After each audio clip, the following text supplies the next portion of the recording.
Good morning and welcome to the Capital Gang. This is Oscar Semoyamsoke with a bevy of topics, as Moses of the morning show would say. Both of them are still in the studio. They've done their shifts, but it's chucking it down with rain and they have nowhere to go. Don't be surprised if Moses stays for the Capital Gang. So good morning to you listeners. This is really good weather to listen to the Capital Gang. Plenty of discussion for you. Already in the studio, I have Benjamin Katana, the money man of NUP. Not so sure if you have any money left. Sawaya Queen. Yes. I'm going to start adding formally opposition party NUP. Because there's a new opposition. They are preparing themselves to be out of government. So now it's orientation. They are preparing themselves to take lead of opposition. Yeah, because they are preparing to leave government. So it's good orientation for them. But it's also strange that you find people who are in government admiring and wishing to be outside the government. But it is something they don't need to wish for because it is headed their way. But I'm glad to be here, Oscar. Yes. Interesting times. In the studio, I have Edgar Tabaro. You're most welcome to the Capital Gang. This is lawyer's time. Thank you, Mr. Oscar Semoyamsoke. It's always humbling to be in the presence of captains of industry, and in particular, Mr. Benjamin Katana. Look, I see he's protesting. Yes, Mr. Katana, and the one you're going to introduce next. There are some of the finest people you can interact with in these places. Yes, so two lawyers in the house. Honorable... He's also a lawyer. No, he's not. He told me he's not. Abdu Katuntu is on the way, stuck in traffic. Today I used a different route, I tell you, Edgar. I found, but it was no good. Munyonyo was closed. So I got somewhere and even industrial areas closed. And even industrial areas closed. And for once I put Google Maps and it took me to Munyonyo, but it was closed. So I turned back. Closed for good measure. They are fixing the road. But I had to come to Gang. And I'd avoided the northern bypass. On a good note, I see they are fixing the drainage this time. Yes. And also they are making consideration for us pedestrians. Yes, and the road has been widened. There might be some good. The sidewalks are much better. Right. Sure. So Abdul lawyer is coming, Lydia lawyer is coming. So we are going to discuss the judiciary, you people. But meantime, we have Mr. Egesa, who is happy to be called Egesa, as he told me the other day. You're most welcome back to the gang. Thank you very much, Oscar. Yeah. And it's a pleasure to be here with these distinguished gentlemen. And is it one lady? One lady yet to arrive, but she's on her way. And good morning to our listeners. I've always wondered, where is Mr. Egesa's allegiance? Is it the Republic of Kenya or the Republic of Uganda? you cannot welcome me with violence. We shall discuss that when his name appears on the list of nominees. But it is a common thing in our area to have allegiance the other side as well. Yeah. Some Kenya, some Uganda. Well, Mr. Egesa. That's why you should embrace. Actually, a number of my cousins also have citizenship in Kenya. Mr. Benjamin Katana is saying that's why you should embrace East African Federation. Yes. Yeah. And I'm reminded of the letter, the release the head of state wrote to the First Lady. And the very last paragraph, he made a very important revelation there. That I think may we live to be 100 years and achieve the federation. So that we are not marginalized anymore. And I think, Musomesa, I think that was the biggest pronouncement of our time. 100 years. 100 years. That shows, and I can say with certainty, that he wants 100. That he'll be on the ballot paper in 2031. And shortly after, Martha Karua was returned to Kenya. Yes, It was after Was it shortly after? It was after the letter. had already been returned to Kenya, then he wrote. Okay. And of course there are issues to address in that, whether we are furthering this. And the standard preaching of water, drinking of wine. Well, states have the authority to permit persons. It can permit persons to come into their borders. Yeah. It also has the authority to deny that permission. Yeah, you've seen the United States with the World Cup, With the World Cup, yes. And I think from what I'm gathering from the powers that be, Martha Karua is said to be an agent, a regime change agent, and they add emphatically unprincipled regime change agent, and she's recruited a number of people. But that is just a political characterization. And I think that's what is going to define the last weekend. You shall recall at the last showing here, I introduced the aspect of lawfare. Warfare and lawfare contestation that is being taken to another level. Yes, I should say, Mr. Gesa, that Star Cafe has provided. This is the one place you don't need to come with a chapati in your pocket. So enjoy Star Cafe goodies. I have low dopamine levels. Yes, and so coffee is not my friend. There's tea as well. Tea and chapati, samosa, everything is here. Thank you. Yes, and Edgar, you're seated in Ofonopono's chair. So not only are you NRM today, but you also have to work as hard as he does with the Star Cafe goodies. By now, we'd have done 2 samosas, 1 banana. So please start your journey as Mr. Gesa presents. So, Bwana Gesa, the topic, I framed it as wide as possible. The judiciary is on fire.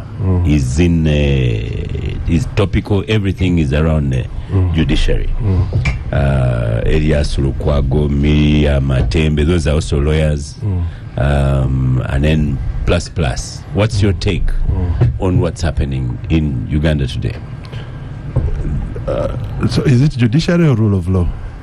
They all fit in there. Okay. Yes. So, the problems that are currently obtaining in Uganda are the handiwork, at present, are the handiwork of a wannabe political party called the Patriotic League of Uganda.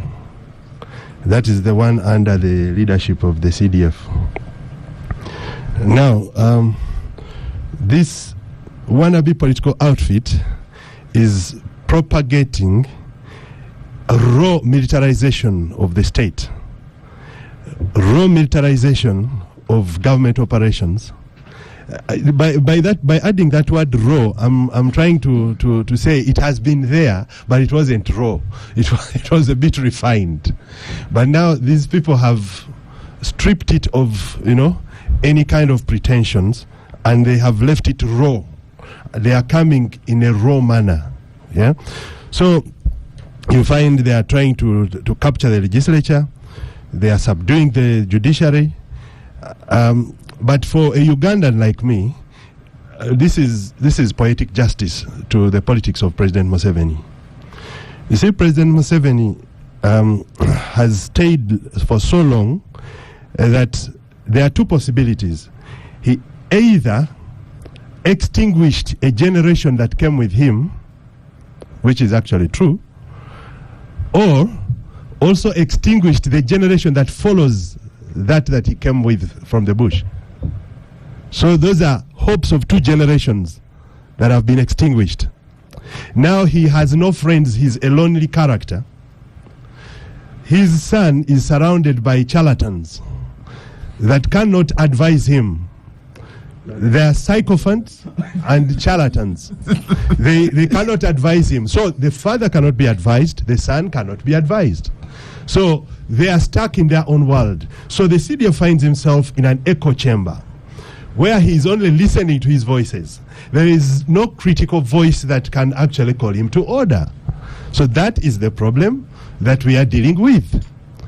So now, why I said that the president has been, subjected to poetic justice is because there are 2 things that I'll point out. The first one being the lie that the NRA returned Uganda, or it brought a better version of democracy to Uganda, has been undone by none other than the Crown Prince. Yeah. So you know, when they say the NRA has returned Uganda to a democratic path, they always pointed out we have a functional judiciary, we have legislature that is doing its work. But now nobody has undone these things better than Moses Kainerugaba. So General Moses Kainerugaba is trying to tell us that all along his father was telling us a lie. That he returned Uganda to a democratic path. That is the first thing that made me believe that President Museveni is facing poetic justice. You know, in the words of General Mutu, that time is a friend of everybody.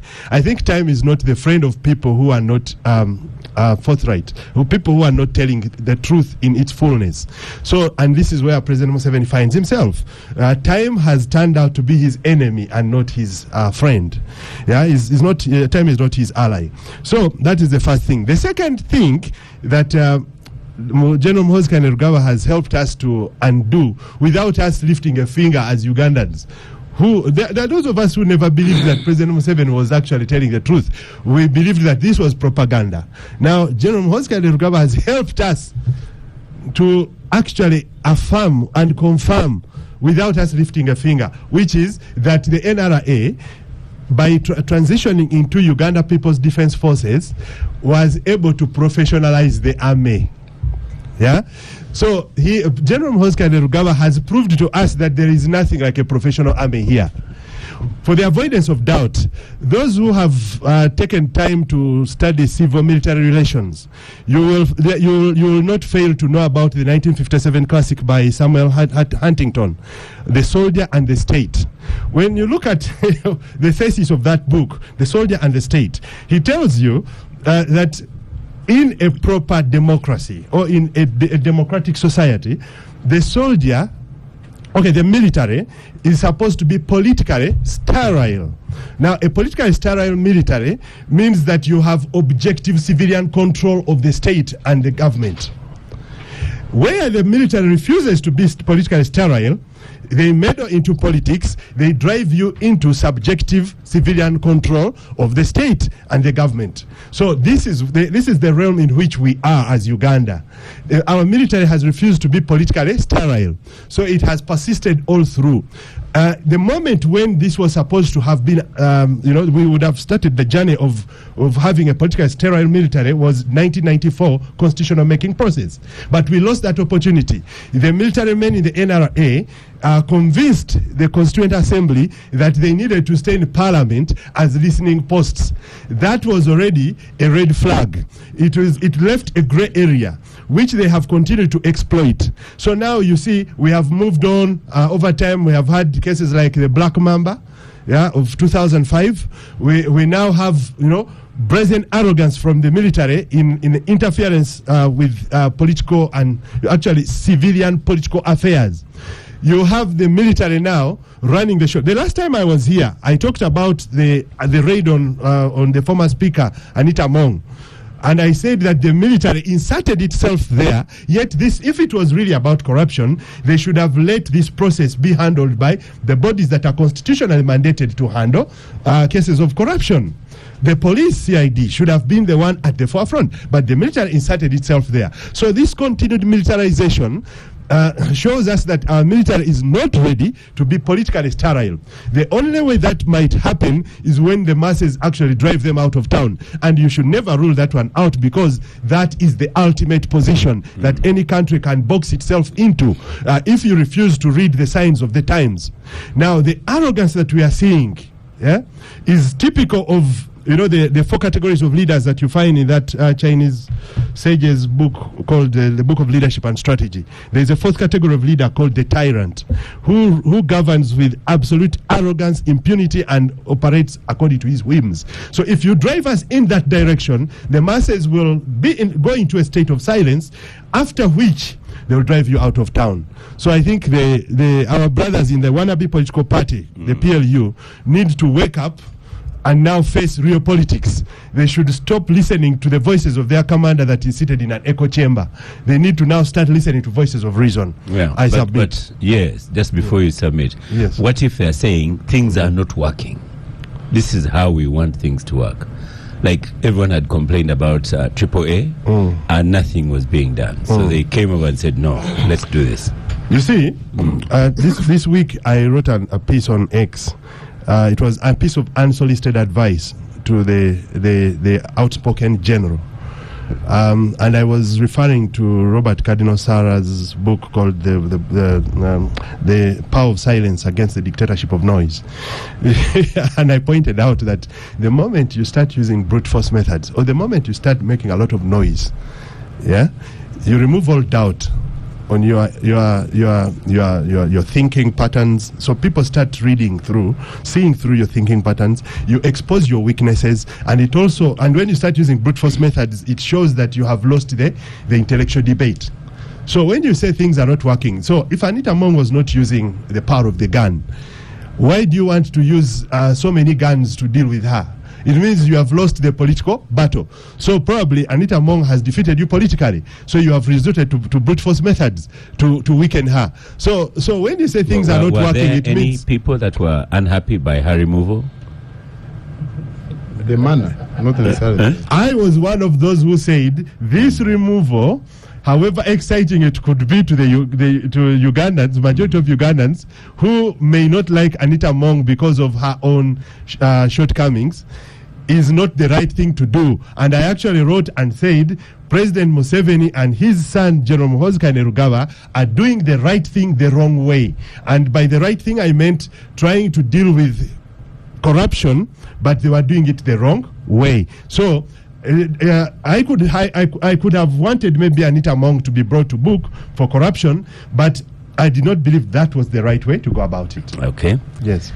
The minister is here, formerly Speaker of Gang, Honorable Lydia Wanyoto Mutende, Honorable Minister of Public Service, State. You're most welcome to the gang. Thank you, Oscar, and to my colleagues in the gang. Good morning, gentlemen. The junior minister. I'm on gang with the gentlemen and who have driven this morning's rain to be here. So I want to say hello. I bring you greetings from Mbale City, the land of the brave people, coffee growers, Arabic coffee growers. I think I'll bring you back. Soon you will stop saying Mbale City because you're going to represent the entire public service. No. Oscar. And there's very little of it in Mbale, the public service. Oscar, I am a member of Parliament of Mbale City first. The appointment is very important. It's also national, but also being a member of Parliament is national. So I take both roles in very important measure. So there is no I'm going to forget where I came from. I came from Mbale City. So thank you for receiving me here. Yes, but also why do you make me a former? I'm still a speaker of the gang. No. You are now minister. You have refused. I can still have the both. Thank you the other time we were wishing you, but now you are minister. Benjamin, you're on microphone. I again, as I said before Lydia came, we have 3 lawyers. We're expecting another lawyer. I would work backwards, as Tabaro wants to do sometimes, and say to you that this approach maybe was started by the Law Society itself. What did you call it? Radical New Bar. And that was raw. So I don't know why. I guess I didn't complain when the Radical New Bar. It was a reactionary thing. It was reactionary. It was reactionary. I am one of the strategists of the Radical New Bar. So isn't this the raw PLU? They're the same thing. No, they're saying but things are not working. The radicalization of the bar was to depart from the colonial legacy of unjust processes and things of that nature, as opposed to the radicalism of the group you are talking about, which is about destroying what the nation has been struggling to build. But I think the recent developments clearly is an indicator that the chickens have come home to roast.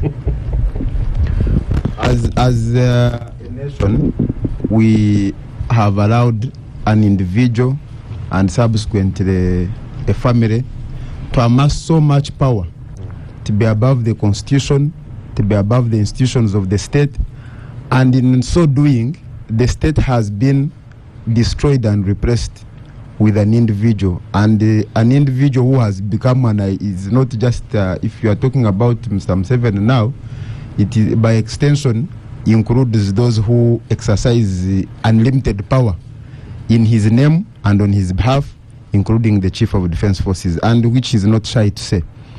And of course, the Parliament of Uganda, over time, and not just during Anita Among's tenure, has allowed the Parliament to lose its responsibility as to protect the citizens from the state overreach. The judiciary, over time, has also abdicated its role and enabled the executive to get away with anything and everything, whether it's within the confines of the law or outside the law. And so we find ourselves at a time in the march of our country's history when you have a judiciary that is weak and is only, conducting business on the whims of the executive. And why? Because over time, they have created a culture where people are promoted, deployed on the basis of the whims of the executive, and everyone is now working to impress those that are responsible for deployment, for promotion, but not serve the ends of justice. We have also reached a point where institutions like Parliament, which should be protecting the concept of checks and balances, checking the executive from exercising power outside the constitutional arrangement, it is impotent.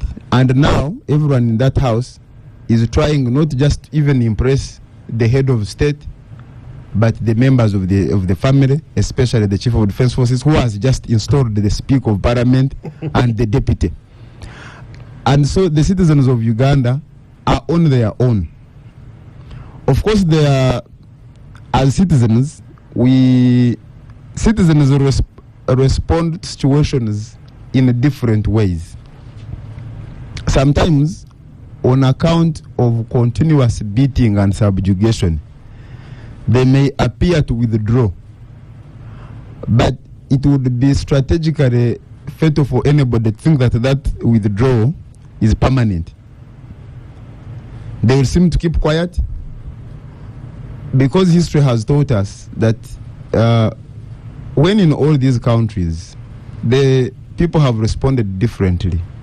Countries like Kenya, there was active engagement, citizen agency. There was pushback from the citizens throughout, for example, the Moi administration. In countries like Congo, there was pushback led by people like Tshisekedi, the senior. And Martin Fayulu. Well, yes, up to now, Martin Fayulu is still on the front line. But also the Catholic Church. But largely the citizens withdrew because the dictatorships, because of their coercive and brutal approach and reaction to citizen agency. Sometimes citizens withdraw to silence. So they went into entertainment. They went into different things, and I think the leadership thought that people were happy. In countries like Libya, people kept quiet because the state was even providing certain goodies. But when the opportunity availed itself, whether this opportunity is being led by people with good intentions or bad intentions, but because people have been in a state of fear, which breeds hatred, once that opportunity avails itself, it doesn't matter the avenue through which the opportunity has come. there are many soldiers in this country that are patriotic and love this country and with good intentions. And in fact, you just need to take a walk in this town and have conversations with people in restaurants, those who go to the bar and have conversations with people in the bar. The feelings of the citizens are similar to the feelings of the men and women in uniform. But they too live in fear like the ordinary citizens. And it's the same fear that guides the decisions of most of these people you see bearing offices of judiciary. And I love to use an example when I think it was in 2017 or 2018, the army and police had stopped our leader. Then he was a performing artist from conducting music shows. Are they not the ones who retired him? Yes. So he lodged a complaint in the Uganda Human Rights Commission. And they did not fix it. So we followed up. We went and had a meeting with the then chairman, now deceased, bless his soul, Medikagwa. And he said, you people must appreciate that you're operating in a military dictatorship. There's nobody who calls me here to tell me what to do and what not to do. But I whip myself. And that is the mindset that drives most of Medikagwa said that? Yes. And I was not the only one in that meeting. There were 4 people in that meeting. I can only mention the politicians. I will not mention the staff. He was and so that's the mindset that guides people you see sitting in presiding as magistrates, as judges. When they are considering a bail application for tortured Lukwago, at the back of their mind, even when they have not been called, is how will the powers that be interpret my decision? When they are appraising me for promotion, when there's time for deployment, and actually that is not the worst, they also fear that they may be subjected to the same situation, the same treatment that Rwago has been subjected to, and it's not far-fetched. I have mentioned before that the reason we have not had a bench-one-ka moment of a judicial officer being dragged from court is because our judicial officers now are not as bold as he is. But in situations where they go completely against the wishes of the people that are wielding arms. Oscar, can I give him information? Yes. During the 2016 election season, just before the election petition hearing started, a person was killed at the gate of the then Chief Justice. And they were sending a message. Yeah, and that was a veiled message. After, you remember when Parliament voted to pass the amendment that removed the age limit that to allow Mr. Museveni, because he was the only person interested in running who did not meet the criteria. He addressed the country and said that the members of Parliament who had voted in favor were Abazira, that they had saved the country from taking the direction of a violent path. Meaning that, and you saw what happened in Parliament, when members of Parliament, that time when they were debating that amendment, people were picked from Parliament, beaten, tortured, and arrested. So these judicial officers are also operating in the environment of fear, just like this. The same reason citizens cannot march on the streets to exercise their right to protest is the same reason the judicial officers cannot make independent decisions, is the same reasons the Electoral Commission cannot make independent decisions, is the same reason police officers, when executing their work, are not guided by the law, but the wishes of the people that have capacity to arrest them, have capacity to detain them without trial. And so and it has been said that the wall that stands between the population and the dictatorship is fear. Once you bring down that wall of fear, the dictatorship will crumble. And we have seen it happen in Romania, we have seen it happen in Tunisia and everywhere else. The power is normally deceptive to the people who hold it and the observers. The people who hold it think that it's within their means to do anything they wish to do. They can arrest, they can abduct, they can torture, they can kill, they can hold people. You know, there are people who are arrested in the 2021 electoral cycle, supporters of NUP, who to date are languishing in jail and have never been tried. Why? Because some people feel they have power to do all that. That power is deceptive. The same way it is deceptive to the holders, it is equally deceptive to the observers. The people, for example, now you see, around the first son and what, they are convinced that his ascension to power is fait accompli. Exactly. But it is deceptive. In Egypt, before the fall of Hosni Mubarak, everyone knew that Gamal would be the next president. In Iraq, everyone knew that Saddam Hussein would be the next president. Everywhere. But in no minute, and many times because of that fear that the country is enduring, people keep quiet. And also the dictatorship is under the false impression that the people have submitted. But what normally takes them is even not things like elections. It is something that nobody has planned for. Something happens and the people see the opportunity. And most of these people you see in the military, in police, they are also waiting for an opportunity for the balance of power to tilt in favor of the people. And they are always the first to cross over. I have Muyugu Safi on Twitter. He says, but the president on X, the president has been on several occasions complaining about corruption in the judiciary. Yeah, and you know what helps the dictatorships normally thrive is the ability of the population to be manipulated and deceived. Because where the head of state sits, he has all the instruments, legitimate instruments, to deal with vices like corruption.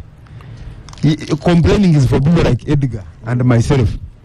For him, he needs to take action. Today, he sits in cabinet with a man accused of corruption who was never exonerated by court, but by government that withdrew charges against him, Rugolobi.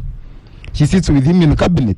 And so I think the the deception that Museveni is interested in fighting corruption really has only found fertile grounds in the minds of unsophisticated people. And maybe his supporters, sometimes he's appealing to his supporters who always want to say, but the man has good intentions, but the people he works with. But he's the one who appoints these people. He has capacity to, he has all the state institutions at his disposal. He has IGG, Inspectorate of Government. I have said before that if you go by the Christian teaching, the spirit is willing, the body is weak. And there's an explanation. The explanation is that the kind of modern dictatorships thrive on an arrangement of clientelism. That you have a patron in the name of the head of state who exercises some power, and then he allows some people to benefit from the patronage system by engaging in corruption, by getting tenders and things of that nature, but they also help in serving his political interests. And when there is an election, all these people that are involved in cases of corruption, they are in the villages campaigning for him, rigging for him, bribing for him, even financing the campaign. So it is not true, like that gentleman already suggests, that Museveni complains about corruption. No. Yeah. And for him, where he sits as the head of state, he cannot stop at complaining. He must take action. He has intelligence, he has enforcement agencies to deal with any form of corruption in any state agency. Someone agrees with you. Nkwatsiwe says, I think Katana is very right in the domination and the arts of resistance. James C. Scott reminds that silence under power or oppression is not always consent. And then he goes on. That's on X. Edgar, you have listened patiently, and I've seen you have engaged with Star Cafe. Just engage a little bit more, and I ask Lydia, because now this is NRM side. Lydia. What do you want me to go first? As Lydia still... No, Lydia will go first. Composes the cabinet. Cabinet response on the floor. We are going to get working. So, Lydia, we've had this is the time, the judiciary. Yeah, he's going to wait. He's waited today, no heckling, nothing. He has a notebook. I got feedback from the listeners, of course, and I value them as as stakeholders. Yes. And also a very senior colleague in the profession called Barnabas Tumsingize. He says he has been Mr. Barnabas Tumsingize. He has been a listener for over 30 years, he says. And I took feedback graciously. Yeah. Well, let's hope it holds. That's the question of the day. For now, we have a good Edgar. So, Lydia, as you approach these government things, one of these days your doc will be in the media. Right now, it is the judiciary in the media. And, you know, when you hear Edgar here, Benjamin, you hear doomsday. And I call him noisy maker, Egesa, noisy maker, Tabaro, noisy maker, Wandera. When you know they can quote things and so on. What's your take? How can we get back on the right track? First of all, the ones you are calling noise makers, they are important. We need them, and I think when people like the ones you have mentioned come and speak and they debate and exchange, they've given this is the best platform you give them, Oscar, because where else can they express their ideas, which is also very important. And never think that people don't listen. Mr. Egesa and the others, Oscar is calling, people listen, and before you know what, they might take the credit of changes when actually you are the ones that began the campaign and blew the campaign. So that's for another day. So I think that don't feel like you're not speaking. Nobody's listening. Many people listen, and I think that you just have to make your case, and then we wait and see. Or I've had people mention issues of fear and people stepping back. Oscar, you have just said that I'm a former speaker of the gang. But how did that happen? It's because I expressed interest when you stood through many people that thought I can make a very good speaker. But that experience of the 3-4 months taught me a lot, because many people that ideally were potential voters were extremely under a lot of fear. And yet there were no guns around them. I don't know whether I'm not speaking the truth or whatever, but people are here. You would not sit next to a member of parliament or even a senior person because you are just a candidate. So it's not about guns. Okay, guns can cause fear, but I think the structure and the nature of Ugandans, many, and we don't want to blame them, people want to feel safe. I remember that time. Yeah. People are asking you, are you sure even you want here to on the gang, they are saying I'm at time wasting. They are saying, why have I wasted my 5 years because I will not be able to do anything, just because you've expressed interest to be speaker. And a good speaker at that, because I know I'm very good Ugandan that can lead. But you see, so when you come here and begin questioning, if the candidates with whom we are contesting, because I knew who was interested, none of them was wielding even a small pistol, even a spear. But people were scared. Even people that I thought could be objective, they would walk past me very fast just because I was expressing. And I was being warned by friends, my dear, you were not. How can you be voted in Mbala? Now you come and waste 5 years. You are going to suffer. You will not speak in the house. You will not travel. So the issue of fear in Uganda, at least from my experience, is not isolated to those that are in uniform. Anybody that has maybe resources or has the positions can cause fear, and real fear. So I am speaking from experience. We just have to, if you have your space, if you are an Egesa in Uganda, hold firm on your space and make your case.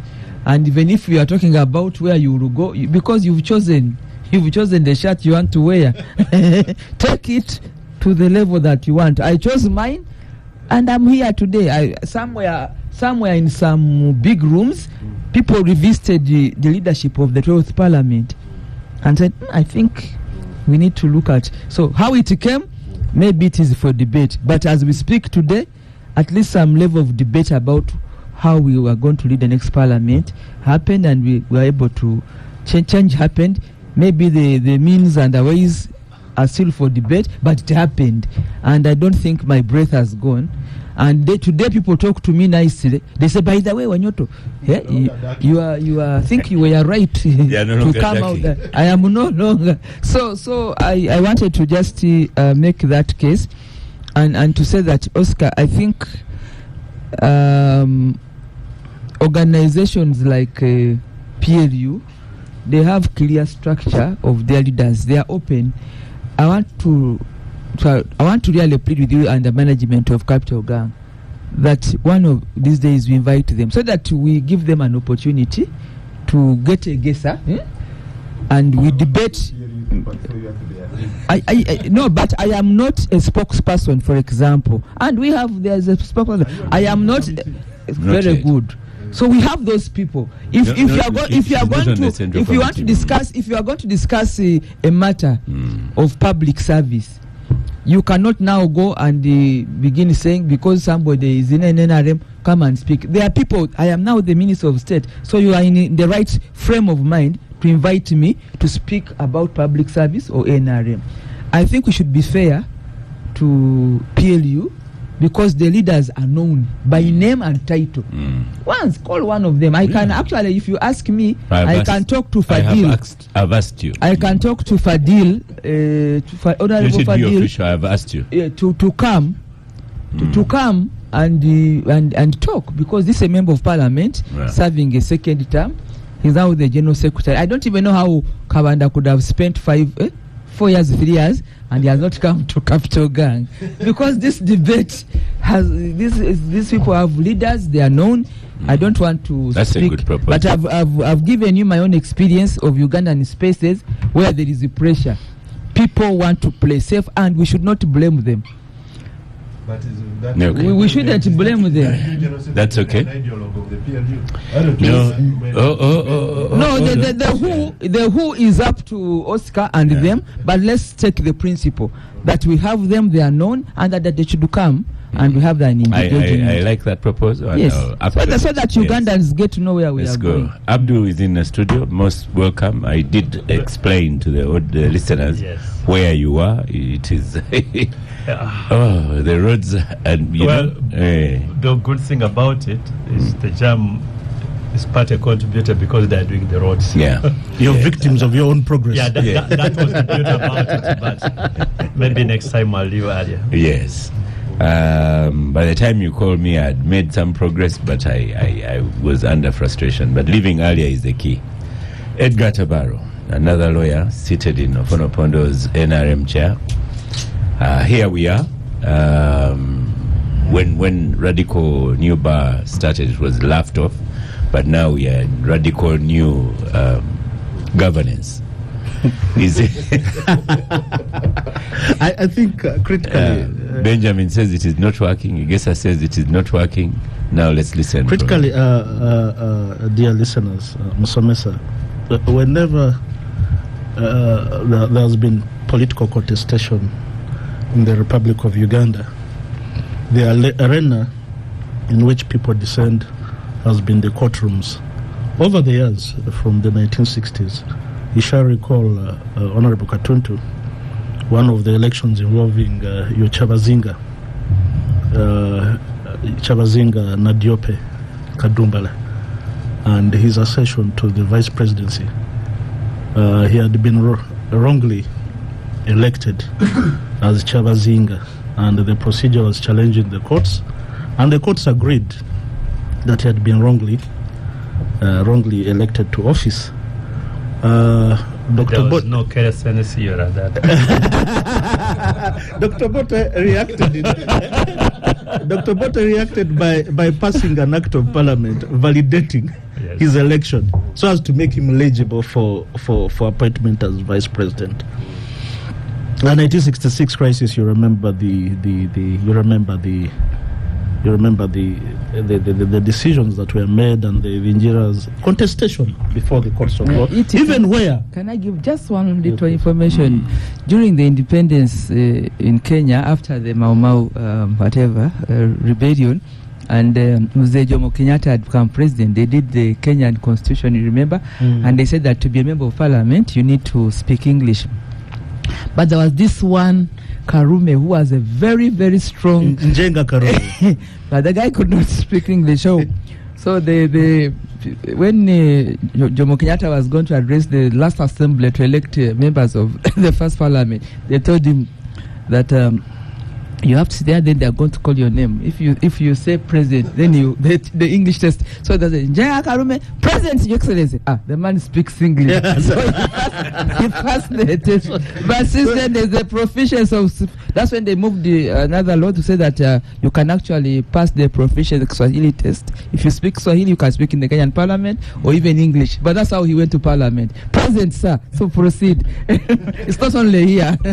So it's only in the 1970s. The law was really silent, and the attempt of the courts to assert itself ended in the abduction and disappearance of the Chief Justice Benedict Kiwanuka. Fast forward 1979, there is a gentleman I have the greatest respect for. Unfortunately, he's not earned his medals as he should have. But Ofono Pondo called him a charlatan and what have you. The late Dr. Kaonga Samogere. 1979, he begins litigating. Some of these freedoms we take for granted in Uganda today are a result of Dr. Semogere's struggles in the courts of law.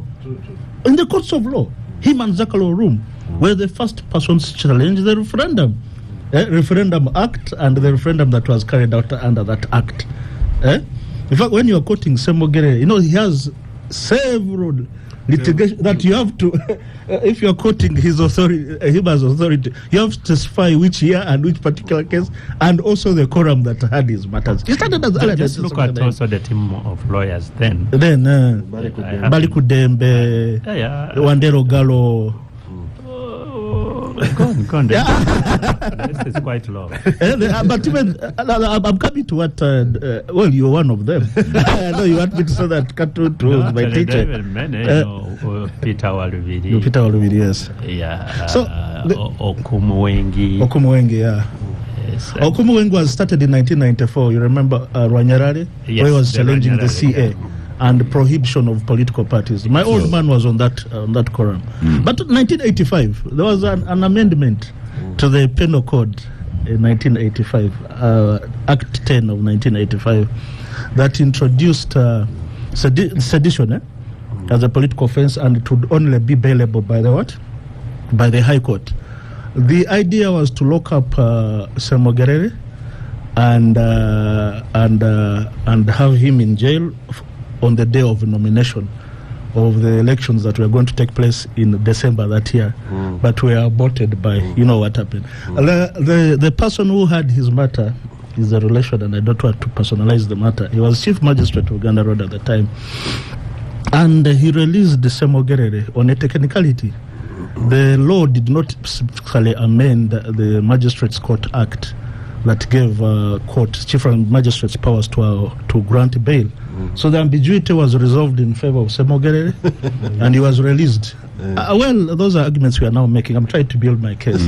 So, he released him, and he was in a kind of spot of bother, because then the CJ, the DPP, Justice Masika were thought to be heavily pro-establishment. But the bit of it, about the fate of life, destiny and fate, the persons who appeared in that matter were now deceased Justice Mulenga, Sam Kutesa, assisted by Sam Kutesa. That was July, by the way, 1985. On 27, 3 weeks later after releasing Semogerere, he became Minister for Internal Affairs. And Kutesa became Attorney General.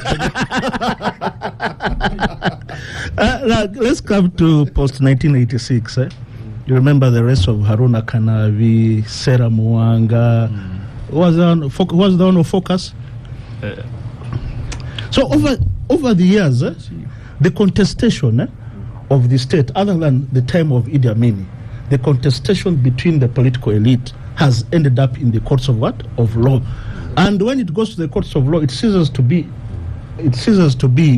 just litigation. It becomes lawfare. You have pushback from the state and using the laws or weaponizing the laws against their opponents. And you also have their opponents pushing back or making what they call clawback. So unfortunately, the judiciary finds itself in the spotlight. Judges, magistrates, judicial officers for that matter, are not above criticism. When you make a decision, expect what? Criticism. What I find grossly unfair is to undermine the independence of the judiciary from all actors, political actors, be they in the state, be they outside the state.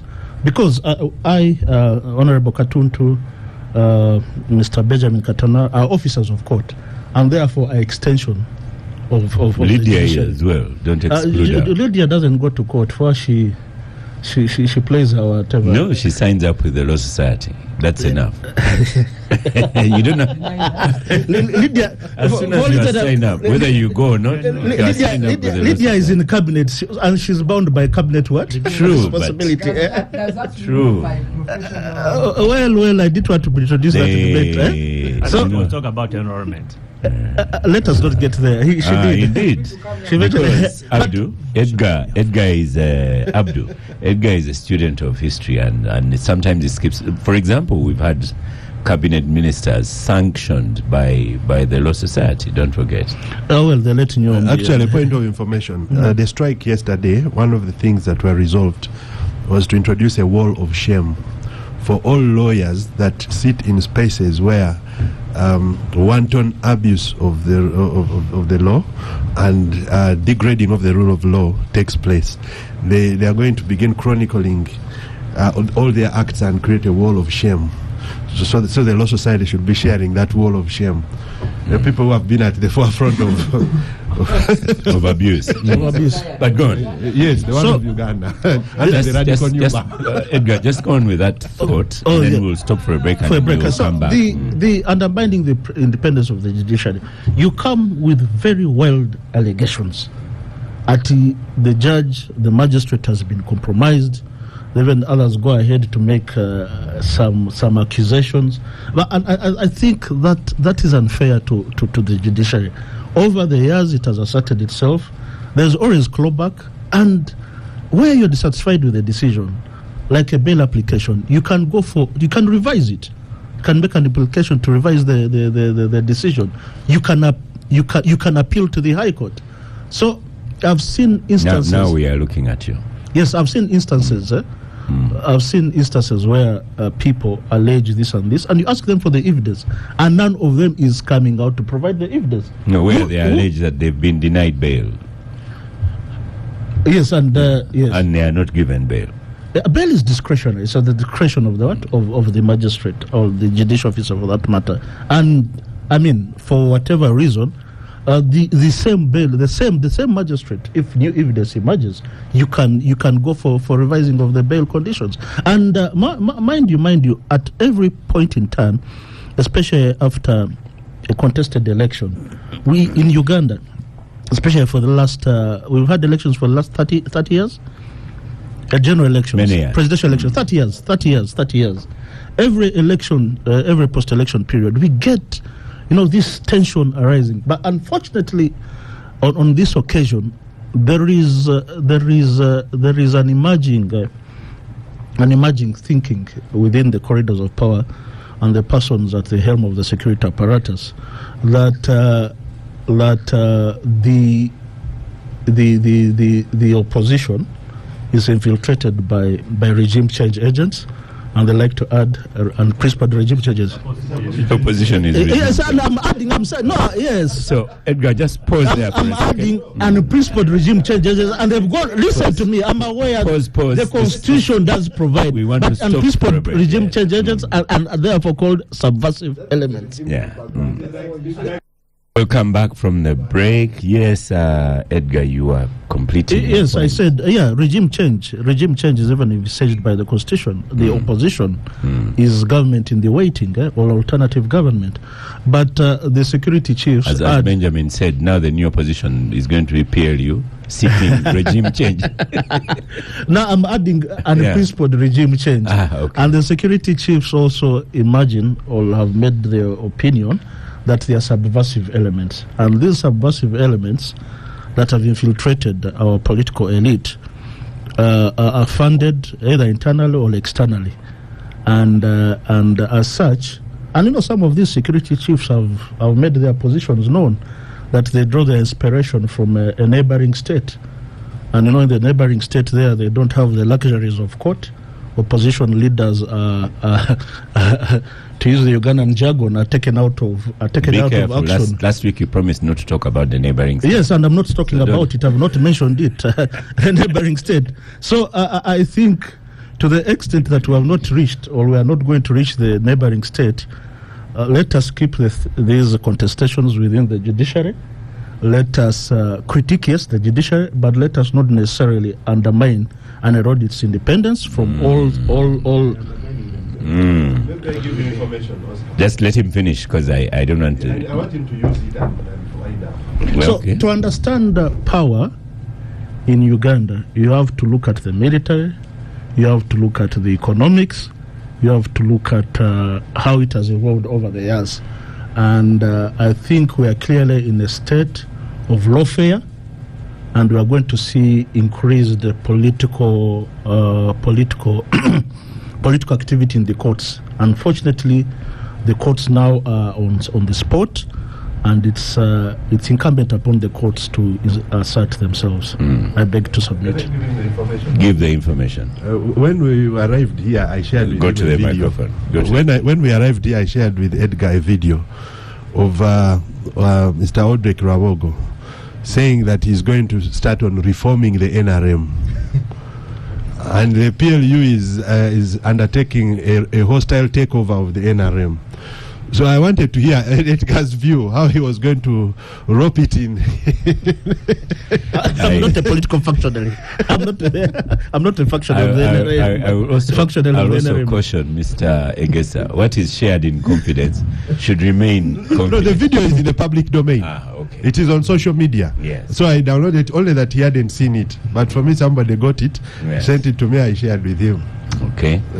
Abdul, there's as you prepare to present on what people have been talking about, you came in listening in anyway. So you have a Mutabazi Benjamin on X, formerly Twitter, says, these days if you don't have a dime, the judiciary will never work on you, and there are people who are corrupt. He said even Nat Katana may be corrupt. So I said because Katana is here. Not the judicial officer. So Mr. Mutabazi, Katana is not a judicial officer.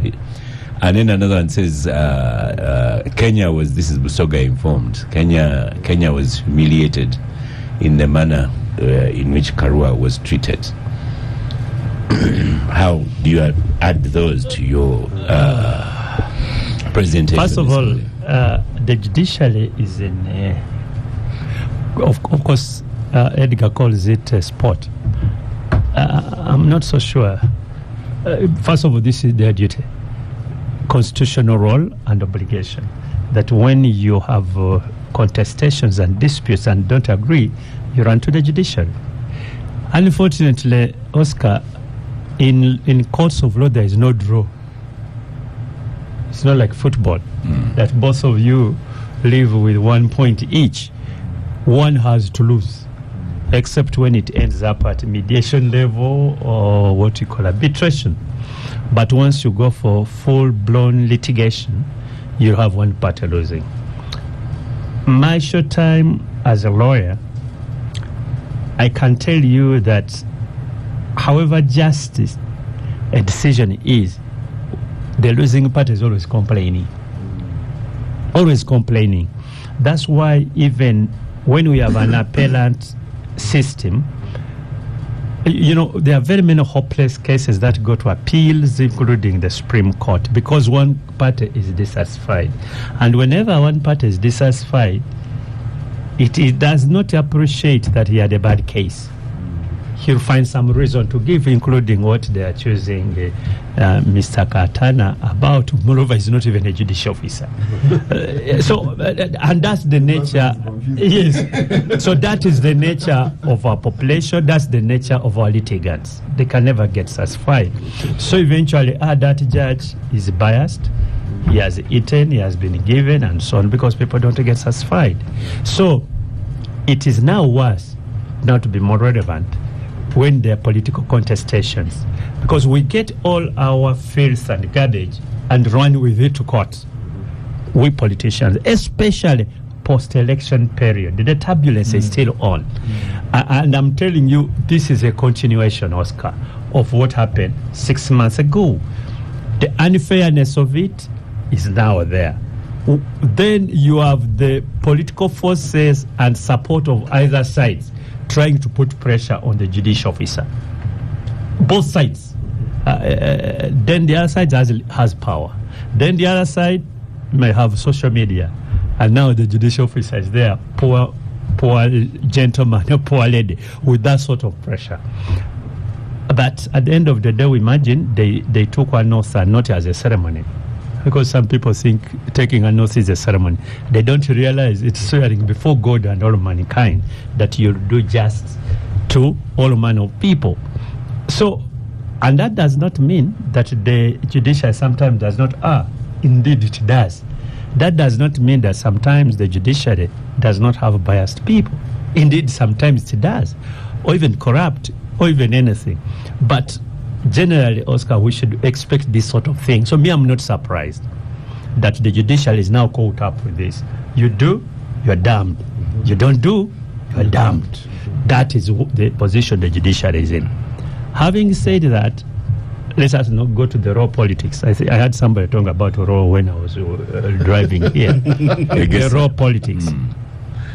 Today, there is one group which is in pole position when you talk about Uganda's politics. For those of us who are well familiar with Formula One races, pole position. Is it the NRM? No. Is it NUP? No. Today, pole position is PRU. And it showed you briefly when it happened to go for the speakership. Then, the principal of PRU, because the good thing about him, he doesn't do things behind the curtains. He's not sophisticated. No. Maybe you want to show people what he is. No, it is deliberate. Don't think about your sophistication. He just say, here, this is what I am. I want to move things my own way, this way. And like the neighboring state. Like of course, you are getting it from my tongue. You know, all of you are fearing to say it. But General Muhoozi has been very, very clear and public about his admiration of what he calls his uncle Kagame. The politics of Rwanda today sort of influences some of the politics of President Kagame influences some of his decisions. And that's why he has flown to Kigali many times and so on, more than any other country. And he comes and discusses. President Kagame has actually been here even to attend his birthday. He is editor for Twitter. So there is that relationship which is personal and it is public. So it's not like people are fearing talk about it. There is nothing to fear talk about. It's public. So let us look at the politics of Rwanda today and see whether the politics of the PLU, which is in pole position, is different from that one of President Kagame. I think the difference is very small. The way PLU is beginning, you have a strong man who has his own ideas where he wants to take the country. And I'll tell you, even when President Kagame was a vice president, we all knew he was the one in charge. There were presidents, I think. There was a president and prime minister. Yes, Yes, there were two, I think. before he took over. There's Mungu and Twajira Mungu. Yes. Late Twajira Mungu. Yes, before he took over. But he was the Minister. power behind the throne. And his politics has been what you would call a benevolence. In the sense that he says this is for the good of the country. Sometimes it appears not popular. No, it is you're forgetting. It is both benevolent And malevolent. tyrannical. It is a combination of benevolence and tyranny. Well, do you tyranny? I'm not so sure how you divorce it from benevolence. No, the benevolent. Let him finish. We'll come Yes, to we you. come to you. But I just want to concentrate on benevolence. And whether you're talking about the judicial system in Kigali, you're talking about the army in Kigali, you are talking about the opposition in Kigali. And when I saw a group of peer review members say, no, I think we need to have some determination about how the opposition is led in parliament, I reflected what happened in Kigali and so on. And it is quite similar. So those who are so surprised, I mean, either they have not been watching these things with a keen interest, but it has been happening. And I see us walking that path. I said here, Oscar, I wish you remember, I think it was 1.5, on this show, 1.5 years ago, when, before even they just had the peer review, there were a little bit of tremors about the organization and the Genome Muhoozi.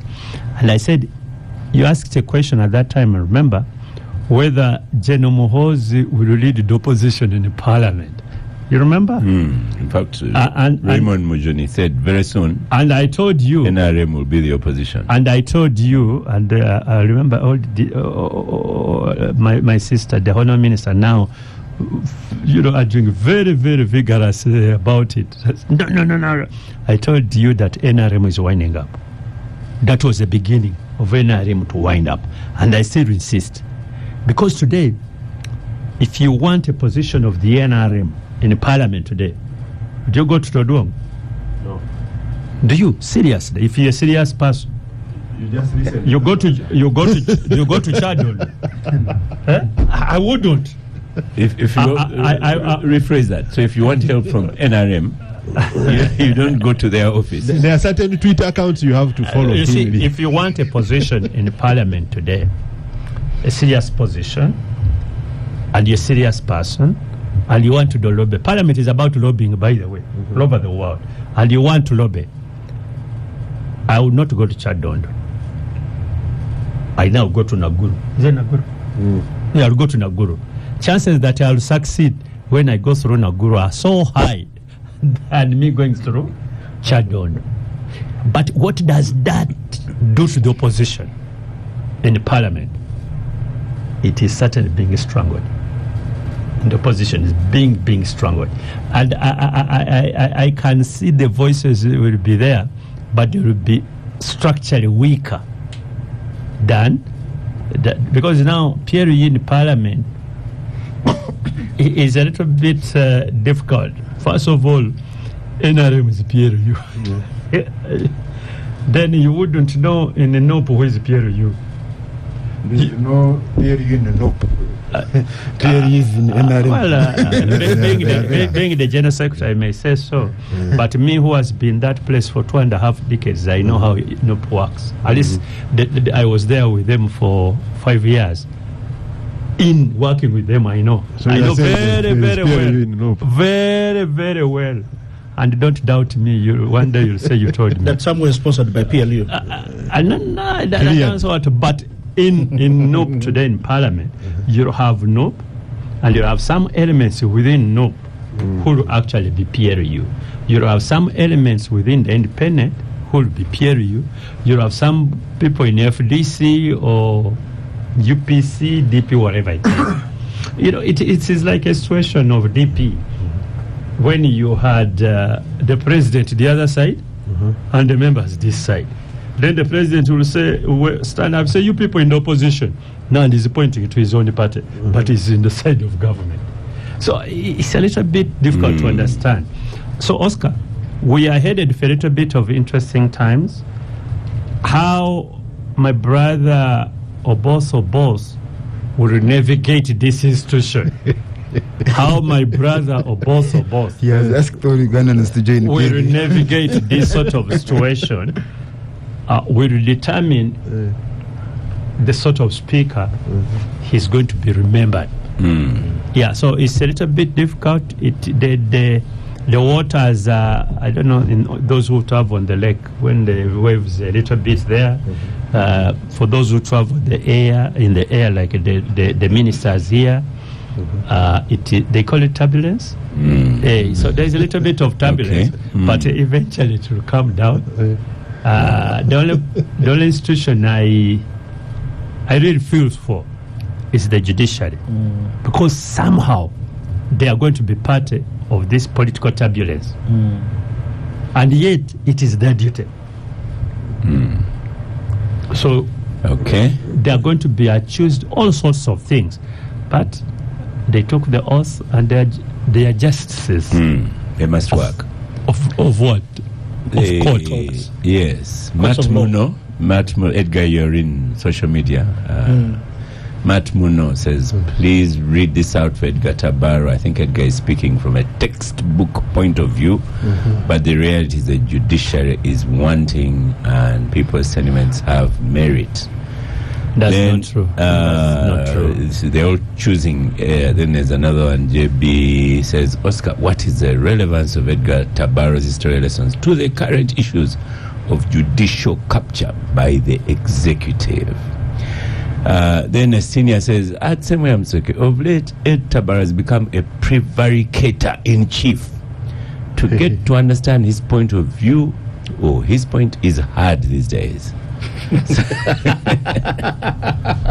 Egesa, you wanted to chip in as these gentlemen were making their points. Yeah. When you hold the preamble of the 1995 Constitution and juxtapose it with any news reports about the current situation in the country, you cannot fail to wonder what has happened to President Museveni. The preamble starts by saying, recalling our history, which has been characterized by political and constitutional instability, recognizing our struggles against the forces of tyranny, oppression, and exploitation, committed to building a better future by establishing a socio-economic political order through a popular and durable national constitution based on the principles of unity, peace, equality, democracy, freedom, social justice, and progress. Now, you just need to look for one article, either from social media or from the mainstream media, and you juxtapose the two. You will just be left speechless. That's why I said time has not been very kind to President Museveni. Oscar, just a quick one. I some months ago, I was appearing on, what do you call it, sister station, brother station, following the news we have seen in social media on NBS. Would I call it a sister station or brother station? Strategic partner. Strategic partner. Yeah. I see Oscar very uncomfortable, but it was they issued a statement. Merger, acquire. No, officially it's a strategic partner. Strategic partner. So I did mention on particularly when the Honorable Yusuf Isivambi, my law of evidence teacher, was hosted at State House, and there was a backlash from his colleagues in the opposition, and I did say that. I did say, Honorable Katuta, I'm reading your body language. I don't know who are you responding to. Honorable Katuta, you told me so. You are confusing the listener. Please make the point. Honorable Katuta, you told me now. Listen to your continue student. The point. Listen to your student practicing what you told him. I did mention that at all material times, politicians should be able to have both formal and informal communication, channels of communication with each other. Because it's through communication that you can have dialogue and foster, harmonious existence. There will always be this, fusers, the fault lines in the politics of the country. But they should, at all material times, be in communication and also push for dialogue. So when I mouthed off dialogue, and it appeared in one of their news, Nile Post. I also followed up with a newspaper with a newspaper article in the New Vision, Chimp Reports, and Nile Post. The backlash I got from the elite in Uganda was very shocking. None of them is for dialogue. But that's what you're discussing. None of them is for dialogue. This paralysis that we are entering is very dangerous for this country. We have opposites that are now digging in extreme positions. The dialogue you can only find here on the capital. No. You see, now the extremists who are taking charge of the situation. You are seeing one. But you are forgetting conventional wisdom. Right? Violence begets violence. Yeah, it begets violence, and you see, the more violence we have, the more violence we are going to have. You see, President Museveni, when he came in 1996, he presented himself as an intellectual wearing a military uniform. He invited people to debate with him. Is the current crop of the what I have called the wannabe political outfit, PLU? Are they people who invite debate? No. They have closed the door on debate.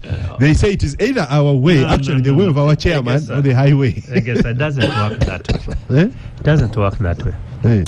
And I'm going to give you a very, very recent example. When there was a conflict between Washington and Tehran, which eventually ended up in an agreement, bombs and so on, they were talking.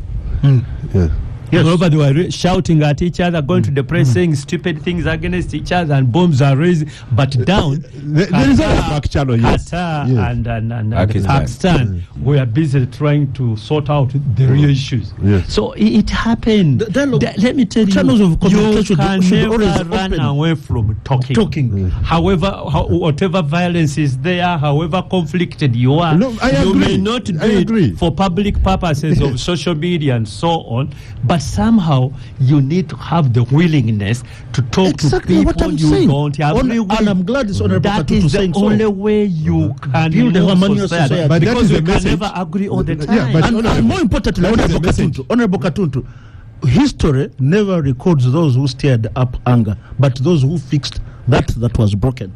In South Africa, yes, the ANC spoke to the apartheid regime. But don't you know that a faction of the ANC we are opposed to that? We're even saying Mandela is a sellout. He's a sellout. Yeah, true. Actually, what you're saying, even in Kenya, in Burundi, the CNDD party. The CNDD party. At one point, there was a guy, Major Busokos, who was accused of killing in Ndadaye, who served as vice president under the CNDD. That only happened through dialogue. Kigali and Kampala. Keep telling us these examples. No, Kigali and Kampala. Let me tell you, Kigali and Kampala. The relations were restored through informal channels. The formal channels failed. Thank you very much. The informal channel who restored those relations has not created an informal channel in his outfit. Exactly, and that's what you and I in our space should be calling for. Exactly. I agree with you. I'm not against you. I'm only saying I'm not the one who's supposed to listen to you. It is the perpetrators of these things who are supposed to listen to you. Here we have a platform, Musomesa. You've given us the protagonist is the one supposed to listen. I agree with you. In fact, it is a very good point when you say you agree. So let's stop. Let's stop for a quick break. Let's stop for a quick break. Welcome back from the break. This is the Capital Gang. Just a few more conclusions on this, and we will go to topics that Lydia can speak about. So you are finishing off to. But I had to finish my point. Yes. If you give me a minute. You see, there are members on this panel who have submitted about the PLU wanting to take over the opposition in Parliament. For me, there are two things which are really interesting about this whole move. The Central Committee of the PLU has very good legal brains.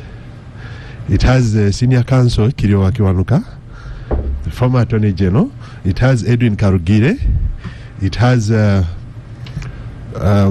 Speaker himself, the Deputy Speaker. These are all legal brains. But when they want to introduce an amendment to the law in Parliament, the operation commander is Commander, who has not seen 4 walls of a university classroom. What does this tell you about the PLU? That's why I'm telling you this is a wannabe political outfit, because it doesn't seem to have any. One moving the motion. He's the operation commander, so he's the one who even chooses which useful idiot will present the motion. So he has chosen a useful idiot, which now leads me to the second point. The useful idiot chosen to be the face of this amendment. You are using a term, this is money. Yes, in quotes. Yeah, useful idiot in quotes. Okay. Yeah, so Dennis Namara, the Honorable Dennis Namara, is the face of this amendment. New member of parliament. Yes, new member of parliament. But he's former member of Iyala. No, he's still serving Iyala. It has not. Really? Yeah, his term is still on. So he's double. He's double. Now, when he's sworn here, he says He relinquishes Okay. the other. Okay. Yes. So Dennis Namara was a member of the NRM Poor Youth of the Right Honorable Mbabazi. So one of the consequences of the actions of the poor youth was the erosion of democracy within the appointment of the Secretariat of NRM. If you remember, these are the people that pushed the president to the wall, and he had to champion for the appointment of the Secretary General and other officers of the Secretariat of the NRM instead of having them elected at the delegates conference. Now, the same Dennis Namara is now saying, no, opposition should not do what the NRM did when he was still challenging the continuation of President Museveni. He's now saying, no, we should actually help them to choose who leads them. So they fail to understand that politics is a contact sport where you do not choose how your opponent attacks you or chooses to play their game. So they want to decide their own strategy and also choose the strategy of their opponent. The rules allow them. They want to change the rules. Yeah, so that's the other thing. The now rules allow them. They want to change the rules so that they allow can. them. That's why it's moving the motion. Yes. So at the end of the day, what I'm trying to show you is that the PLU may mask itself as if they want to follow the law within Parliament, or even to. In fact, when it comes to the rule of law, they have changed the colonial police to prison pipeline and added something at the start of it. Yeah. So now you have abduction to basement to police. Then from there now we start the police to prison pipeline from there. So they have added two things to that police to prison pipeline, which we inherited from the colonialists. The other aspect is that even the sentence passed before you are taken to court. Before you are This taken one to court, is going yes. to serve 9 years. That's what is going to be hanged. Thank you very much. So this is what is happening. Yeah. So they are the complainants, they are the prosecutors, they are the judges, and then they say, and of course the PLU Supremo has made it very clear he's above the law. Previously he used to say he only listens to 4 people. He used to mention the father, the mother, his uncle General Saleh, and Jesus Christ. Now he has dropped Uncle Saleh, the mother, and he has also dropped Jesus Christ.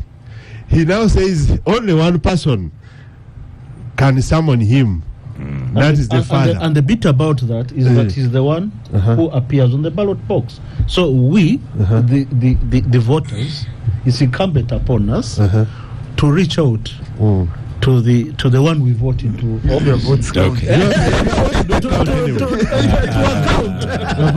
Egesa and Tabaru, hold your fire. Okay. Much obliged. Benjamin Katana, as we conclude this topic, Norman Magemo says, at Samuel Msoke, talking is good. Even NUP is joining iPod. Yes. Talking is good. Can it get us out of the situation? We are actually. Are we in a situation? Are we in a good situation? Things will get done? No, I think we are in a bad situation. What people are calling joining iPod, I don't think it can solve the situation we are in, because what is happening is that the amendment restructured the National Consultative Forum, for which we have been a part. The National Consultative Forum discussions have been taking place, but the resolutions are not implemented, so I don't think there is... but yes, as a country, we cannot avoid speaking to each other. Even during wartime, Iran has been bombarding all these places, and but conversations are taking place. So I don't think we can avoid speaking to each other. But I also think nobody should look at these arrangements as a magic bullet that is going to change the trajectory of the country, because for discussions, and the NUP from day one has always emphasized that it is only opposed to unprincipled conversations that are transactional in nature. That you have a discussion to the effect that Edgar becomes prime minister, but does that solve the problems of Uganda? It doesn't. So the conversations should be structured, should be principled, and should be public-centered, not about individuals. That all these people have spoken, now this is cabinet minister for this is whatever for this position.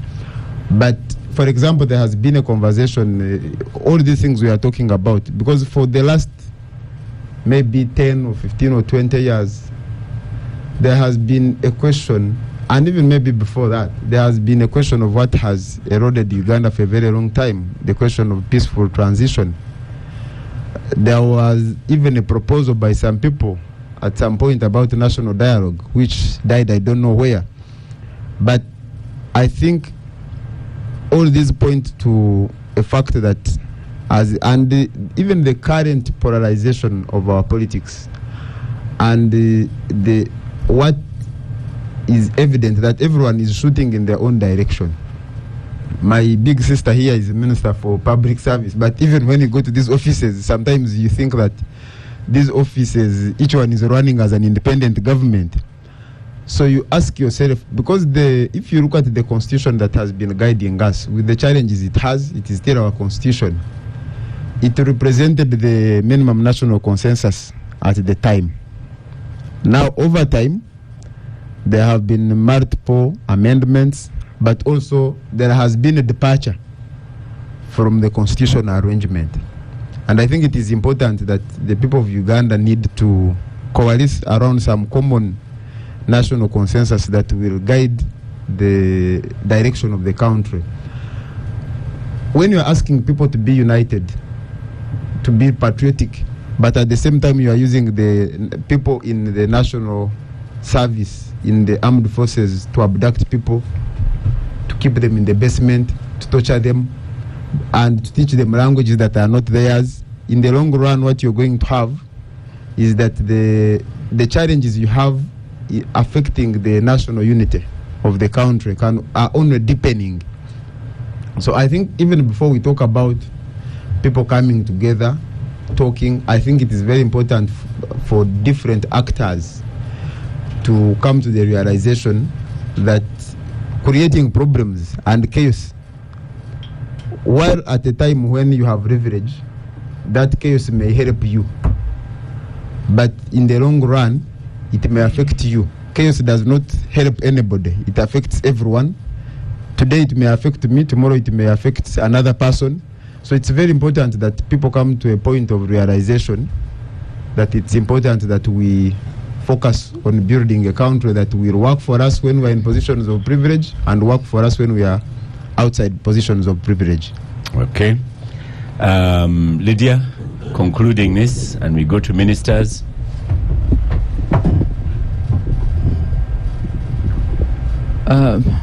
As a conclusion, I think these conversations are important.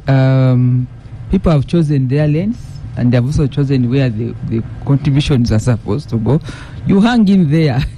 If your route will take you to what did you call it? Yeah, you have a clear path of where you want to go, but you'll earn your medal. That's the price you pay. We have paid a lot of price, sometimes the sacrifice. So that's why I'm asking Oscar to... Yeah. It's not a threat, that's a fact. You see, Oscar, She reminds us of that. She reminds us of the video of Anita Among that has been going around asking why people go abroad for treatment. Yeah. People are making a case for her to go for treatment abroad. No, we've chosen our path. To be treated that way. I chose my path. Just at the beginning of this year, even you people, you are threatening me here. I said I wanted to be speaker. I had support. You are saying you're joking. You're not going. You're going to suffer. And here I am. And there was a price. There was a thin line. But now you have kept quiet. You have come down. You listened to our advice and abandoned the rest. No, I didn't abandon the rest at all. I went until the end. You stopped. I went until the end. Until the end of. You are not. I did not stop. Don't lie, people of the gang. And if some of you have not even mentioned about this, because you know what you are talking about, and you know the lines you are towing. So when you choose the line you talk in politics, there is a price you pay. Yes, there is a price you pay. You can go for an election, it is not and you are beaten, or you lose or you win. But you cannot now come and say, why did I go for this election? Because that's a choice you made. So the biggest choice the biggest choice which Ugandans are making, I don't blame them, is many of people, when there are times like this, many step back. A few come out, the guest has come out, and that has been the trend. I mean, Museveni went to the bush. At that time, there were about 11 million Ugandans. There were only 27. They sing it. But what the price they paid, there was a choice for them to stay in the bush, like they were being told by the then president, but some of them made it. So some of these things, there will always be somebody to pay the price. And please do not blame Ugandans who either stand on the fence or align. Lukwago is paying. If you align, it doesn't mean that you are weak. It means that in the circumstances, that's where you are best placed.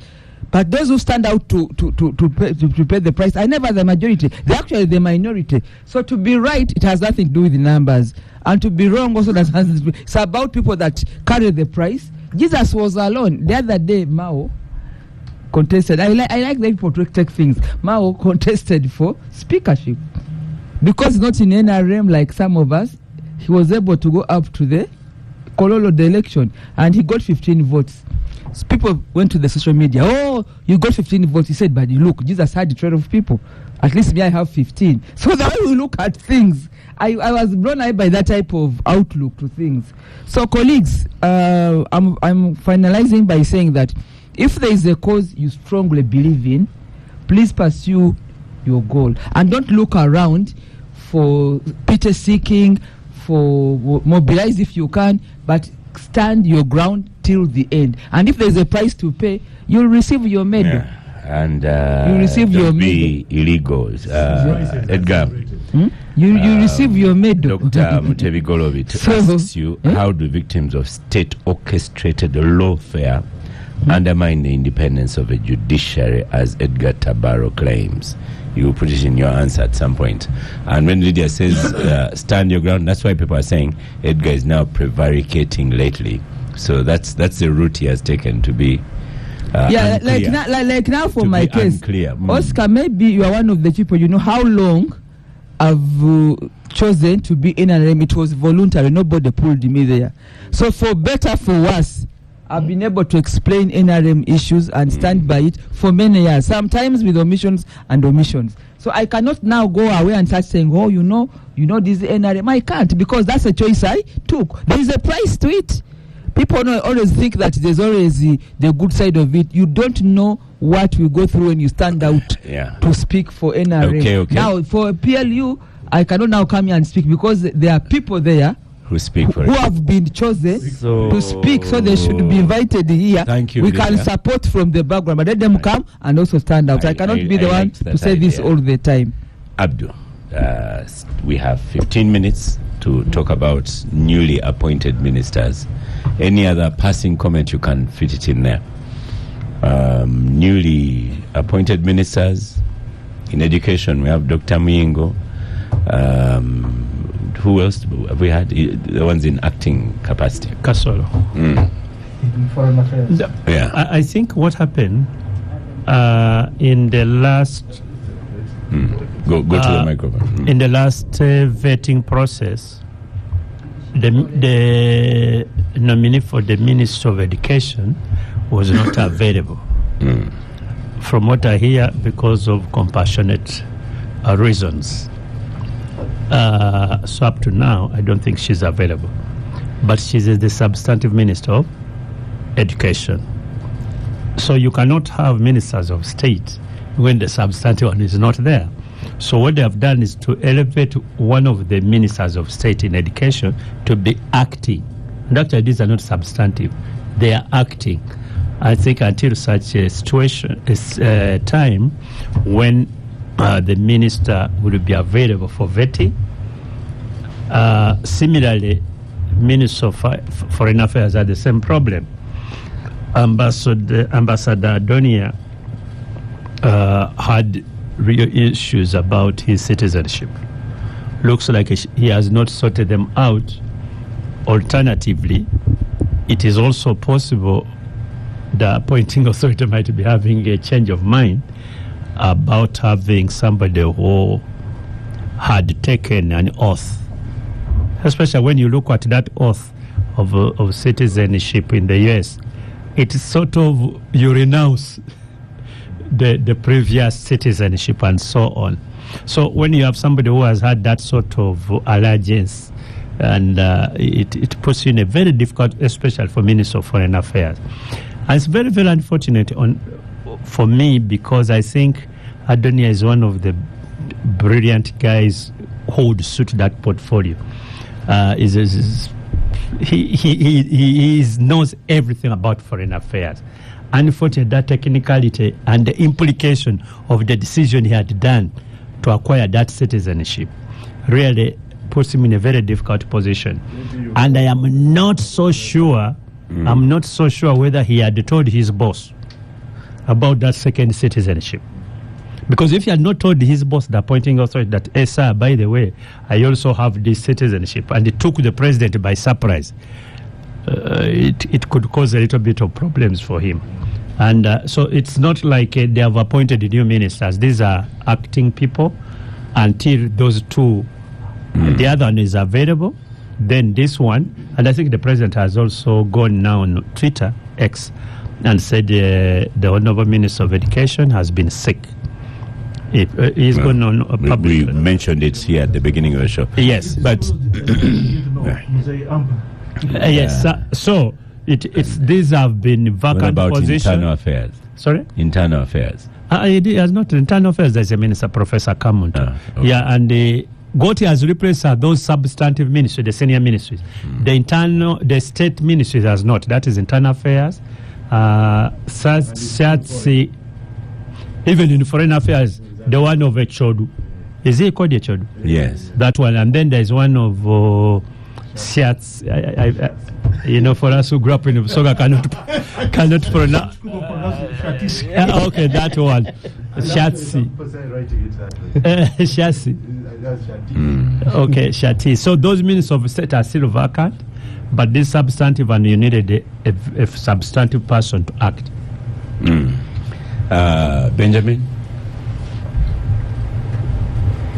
Well, I think the question is the time these people were appointed. Some prevented by bad health. The appointing authority seems to have been aware of their situation. I'm told the state minister, I'm told for about 2 years never reported to work, but she has been reappointed and sworn in as a minister. So I think it points to the importance or lack of it that the appointing authority attaches to some of these ministries. And I think people should not hold offices just for prestige, but for what they are able to do in those offices. So I think it's unnecessary to be appointing people in acting capacity at the beginning of the term of office, at the time of appointment when they should be working, because they are unwell. They can be given more time to rest and be well by appointing people to be substantive in those offices. But also, particularly, the issue of people who did not have the requisite qualifications to hold those offices, that such people were appointed. Again, it also points to the casual manner in which management of state affairs is approached under Mr. Museveni's government, and it explains the quality of services that we get that he approaches it in a casual manner, but also the people that are appointed approach it in a very casual manner. And but also maybe it gives us an indication that all these ministers, we don't need them. For example, in the ministries where the now cabinet minister, like we have been informed, where they are cabinet ministers, they are not appointing state ministers in acting capacity. Maybe we should just remain with the cabinet ministers to serve for the whole term of office. So I think people are just being, the appointments sometimes are not on the basis of effective service, and it points to the need to substantially reduce the number of ministers and remain with a few that, and I think we have had this debate before. Yeah. Egesa, acting ministers.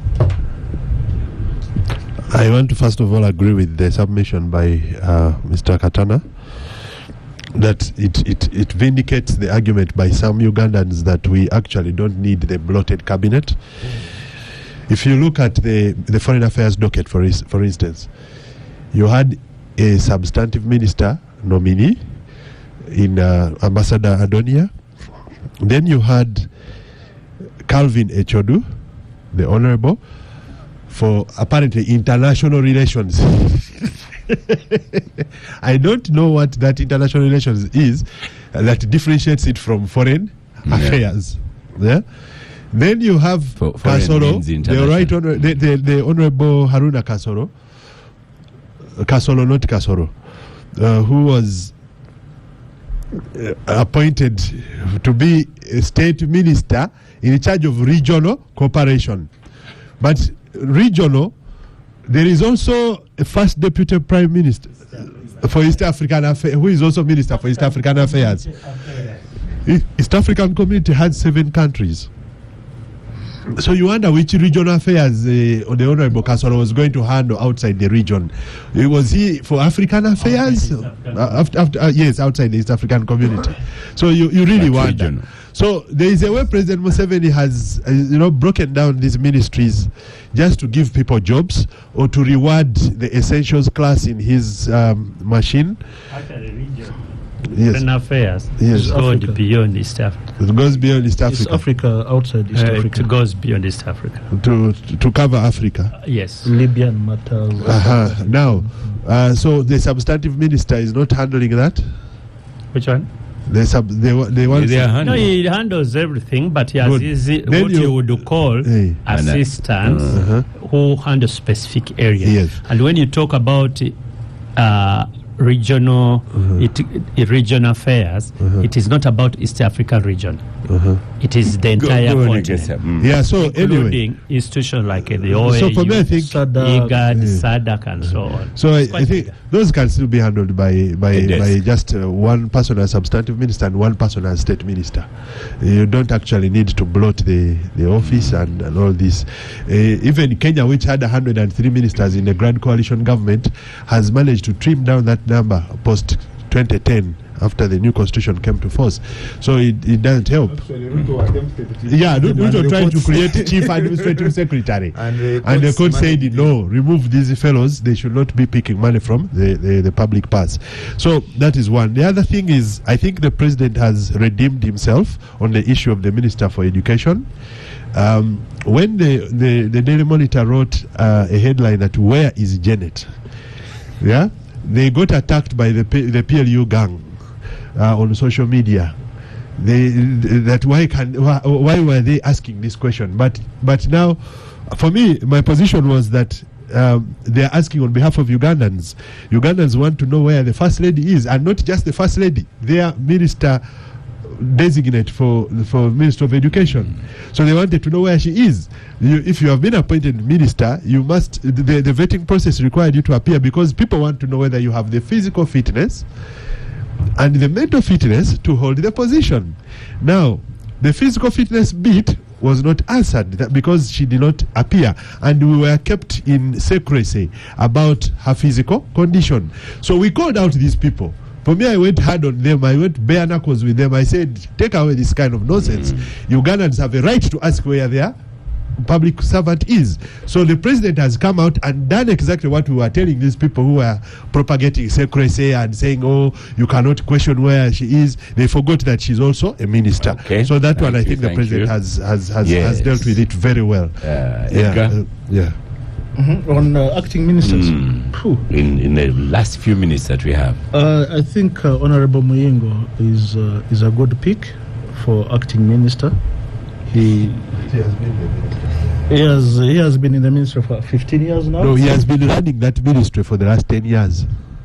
He has been in the same ministry for 15 years, and he has a sector experience. Maybe that's not true. He has sector experience. For Minister of Foreign Affairs, I'm afraid, Honorable Katutu. Honorable Katutu sat at the Pan-African Parliament. You're telling listeners, yes. The work, especially at this point in time, where Uganda is at a crossroads, the foreign minister is more like the face and spokesperson of the Republic of Uganda. If you had to compare what we have coming out of Kinshasa, we have a what? Wagner. What's the name? No. I'm afraid, Honorable Kasolo, with all those portfolios, rest of Africa, international affairs, he will need a very strong technical team. But they're there. I mean, if the office was there, I'm saying you'll need a very technical, very strong and cooperative technical team for him to manage the task at hand. Okay. I'm afraid in the circumstances, we are going to have a really, really rough ride with some of the... Okay. So, Lydia, finally, the last 2 minutes. I think there's been a president before, because I remember Honorable Mukasa Mluli was a Minister of Public Service, but also he took over the docket of the Minister of Justice and Constitutional Affairs for a while before Mao was appointed. You remember that office was vacant for a while. So this acting did not start with the current... Bagyomus used to act as spokesperson. Then I remember Right Honorable Mbabas also took over the docket for Attorney General when he was actually Minister of Defense. So it's not the first time that happens, and I think it is necessary for the Minister of State for Regional Cooperation. He has a very close working relationship with the docket of the East African Community, but the docket goes beyond the EAC, because they also look at many regional blocks like IGAD, and also relate on issues of the AU. AU now tries to, as much as they can, to be very active to achieve the Agenda 2063 of placing African problems be solved by African solutions, including those flagship projects like trade, opening borders, and infrastructure. So there is a lot of work, like you are saying, and I think for that office work, we also have to define it as meetings. If you've been there are always so many parallel meetings that happen. It's a meeting ministry. So I think that he will need a lot of technical staff to work. Yes, but just there's a Charles Vita says, remind Lydia about the sacrifice Mrs. Matembe made as one of the pioneer NRM leaders. Everybody chooses their cloth and move with it. So we only celebrate them in their categories. Thank you, Edgar Tabaro. The listeners have said yes, apart from prevarication, that you are now listening. Yes, thank you, Benjamin Katana. Thank you, Egesa Ronald Leonard. Thank you, Abdul Katuntu, Honorable. Thank you, Honorable Lydia Wanyoto Mutende, Minister. Our listeners, Star Cafe, we thank them for powering the gang. Rough Cuts is coming next by DJ Nyowe. I am Oscar Semoyam Soke, and I shall see you next week.